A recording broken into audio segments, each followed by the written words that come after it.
Facts! What's up, everybody? Facts the deal. My name is Mike Fields, also known as Facts, and welcome to another episode of Black Facts! Black Facts! Again, Black Facts! Oh, yes. Ladies and gentlemen, this is where I get to celebrate Black History Month 2022 in my own special way. You already know. Oh, yes.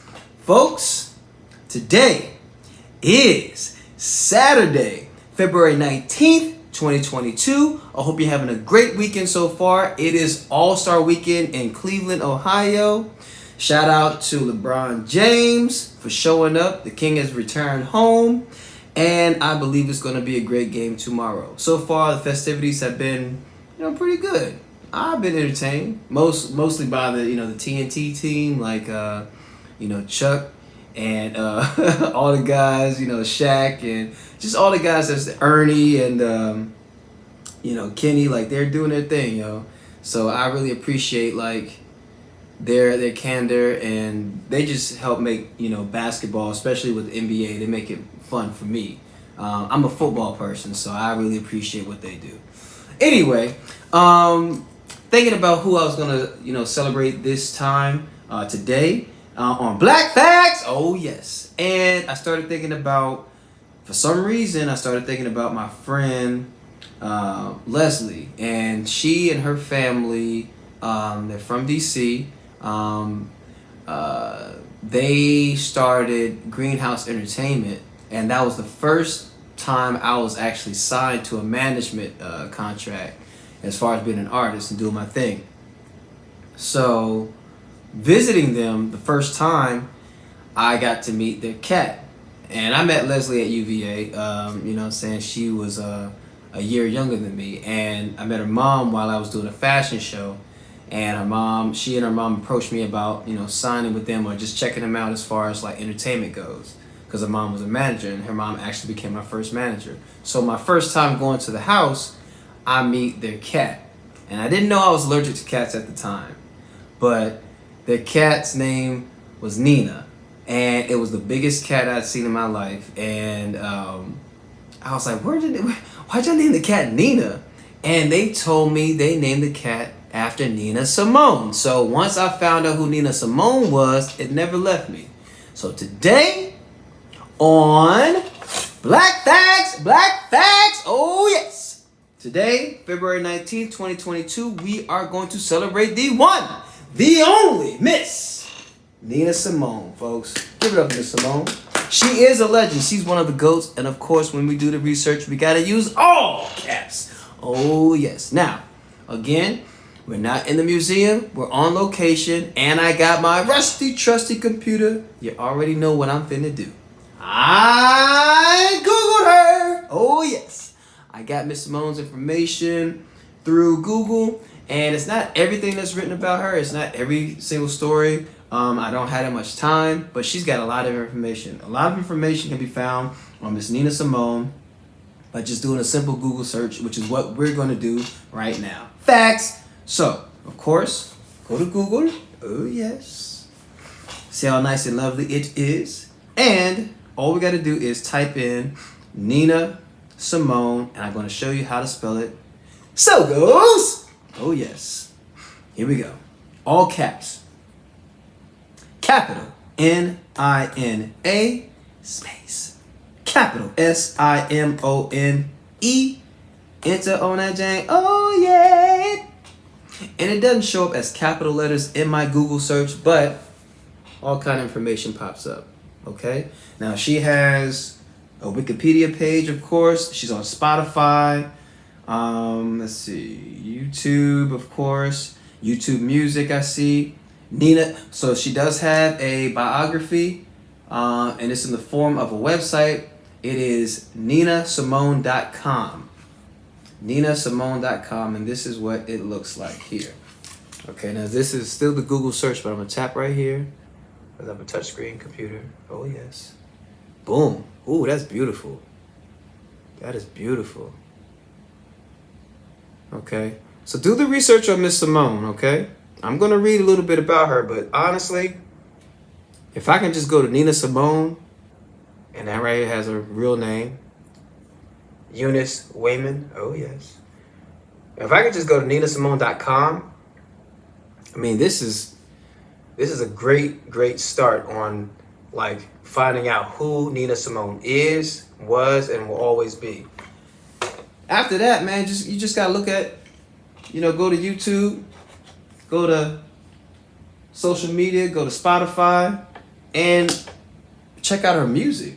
Listen to like her voice and what she's saying, and that's what part of the write-up is just kind of describing, where she comes from. Okay, so going back to the research, boom. Here we go. Of course, I did a write-up, and it goes a little something like this. Oh yes. Now, Eunice Kathleen Wayman. Oh yes, she was born February 21st, 1933. She also passed away, unfortunately, April 21st, 2003. But we're not really going to talk about that part as much as we're really going to talk about her life and celebrate her life. Oh yes, because that's what this whole thing is. It's a celebration. All right? Oh yes. Now, she was known professionally as Nina Simone. She was an American singer, songwriter, musician, arranger, and civil rights activist. We'll see how that comes up. Her music spans styles including classical, jazz, blues, folk, R&B, gospel, and pop. Oh yes. Now, she was born in Tryon, North Carolina. She's the sixth of 8 children. In a poor family, she began playing piano at the age of 3 or 4. So that goes back to, it makes me think of Stevie Wonder, Prince, Michael Jackson, Beyonce, like really the artists that I've talked about before in other episodes. Like, she's right there in the pocket. Really young, starting out with music, and like that telling the tale of what she's going to spend the rest of her life doing. All right? And that's not all she did, but it was a vehicle. It was, you'll see. Facts. All right. The first song she learned was God Be With You Till We Meet Again. I remember singing that song or a version of that song in church. Demonstrating a talent with the piano, she performed at her local church. Her concert debut, a classical recital, was given when she was 12 years old. And that reminds me of my brother Mitchell, who was doing recitals when he was 12 years old and younger. Oh yes. Facts. Simone later said that during this performance, her parents, who had taken seats in the front row, were forced to move to the back of the hall to make way for white people. She said that she refused to play until her parents were moved back to the front, and that the incident contributed to her later involvement in the civil rights movement. Well, I can see how that definitely planted a seed for her to want to make change. Oh yes. Simone's music teacher helped establish a special fund to pay for her education. Subsequently, a local fund was set up to assist her continued education. With the help of this scholarship money, she was able to attend Allen High School for Girls in Asheville, North Carolina. After graduation, Simone spent the summer of 1950 at the Juilliard School as a student of Carl Friedberg, preparing for an audition at the Curtis Institute of Music in Philadelphia. All right, peep this. Her application, however, was denied. Only 3 of 72 applicants were accepted that year, but as her family had relocated to Philadelphia in the expectation of her entry to Curtis, because she was just that good, oh yes, the blow to her aspirations was a particularly heavy situation. For the rest of her life, she suspected that her application had been denied because of racial prejudice, which was a charge the staff at Curtis denied. Discouraged, she took private piano lessons with Vladimir Sokolov he was a professor at Curtis, but never could reapply due to the fact that at the time, the Curtis Institute did not accept students over 21. All right, so this thing jumps around a little bit. The research jumps around a bit. But yes, she, at that point in time, was about 21 and older, and so they wouldn't accept her reapplication. And they should have accepted the first one, but that, like I said, that's another story. She took a job as a photographer's assistant, but also found work as an accompanist at Arlene Smith's vocal studio and taught piano from her home in Philadelphia. So she's still grinding. It's just not where she wanted to be, but she never stopped. She never stopped. She never stopped. Perseverance, baby. Keep going. All right. Now, her early successes. In order to fund her private lessons, Simone performed at the Midtown Bar and Grill on Pacific Avenue in Atlantic City in New Jersey. The owner insisted that she sing as well as play the piano, which increased her income to $90 a week. Oh yes. In 1954, she adopted the stage name Nina Simone. Nina, derived from Nina, which was a nickname given to her by her boyfriend at the time. His name was Chico. And Simone was taken from a French actress named Simone Signoret. That is Simone, and then her Signoret was capital Signoret. French, oh yes. Who she had seen in the 1952 movie Casque d'Or. So that is Casque, that is capital CASQUE space, lowercase d, apostrophe capital OR. Casque d'Or. All right. Knowing her mother would not approve of her musical performance choice, because her mom was a minister. Okay. Mom was an evangelist. So, knowing her mom would not approve of her musical performance choice, she used her new stage name to remain undetected, fly under the radar. Simone's mixture of jazz, blues, and classical music in her performances at the bar earned her a small but loyal fan base. Grinding. I like it. In 1958, she befriended and married Don Ross, a beatnik who worked as a fairground barker. All right, that marriage didn't last long. Playing in small clubs in the same year, she recorded George Gershwin's "I Loves You Porgy," I Loves You Porgy from Porgy and Bess, which she learned from a Billie Holiday album and performed as a favor to a friend. It became her only Billboard Top 20 success in the United States. And let's see, next, her debut album, Little Girl Blue, followed in February of 1959 on Bethlehem Records. Because she had sold her rights outright for $3,000, Simone lost more than $1 million in royalties and never benefited financially from the album's sales. Wow. She sold her rights. So that's a lesson in business, in artistry, like, own everything. Everything that comes from me, I own it. It's mine. Facts.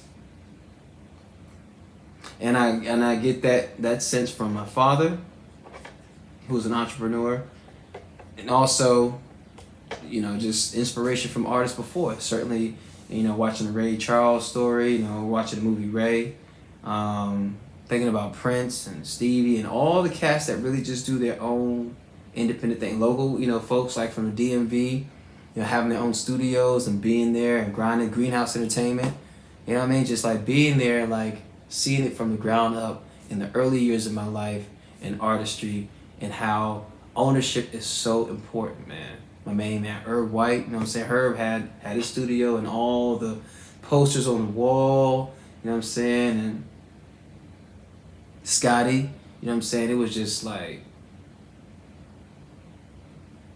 just seeing all that, man, it just really inspired me over the years, man, and I'll never forget it, and I always cherish it. Shout out to Greenhouse Entertainment.